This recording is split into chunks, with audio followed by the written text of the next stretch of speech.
पदाधिकाऱ्यांनी केली असून त्यांनी याबाबत चंद्रशेखर बावनकुळे यांना पत्र लिहिलंय। कल्याण लोकसभा मतदारसंघात श्रीकांत शिंदे खासदार आहेत। या मतदारसंघातील दिवा शहरात शिवसेना आणि भाजपच्या पदाधिकाऱ्यांमध्ये विस्तव जात नसल्याचं अनेकदा समोर आलंय।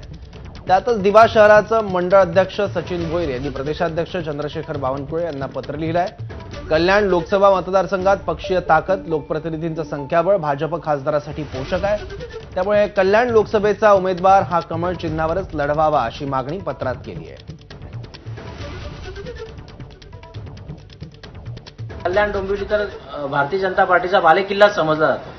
त्याचप्रमाणे दिव्यात देखील भारतीय जनता पार्टीची ताकद खूप मोठ्या प्रमाणात आहे आणि मतदारांचा कौल देखील भारतीय जनता पार्टीच्या पाठीशी आहे। कल्याण लोकसभा ही भारतीय जनता पार्टीच्या कमळ चिन्हावरच लढवावी अशी मागणी आम्ही दिवा शहराच्या वतीने केलेली आहे। या बातम्यांचा एक छोटासा ब्रेक घेऊयात। पाहत रहा एबीपी माझा।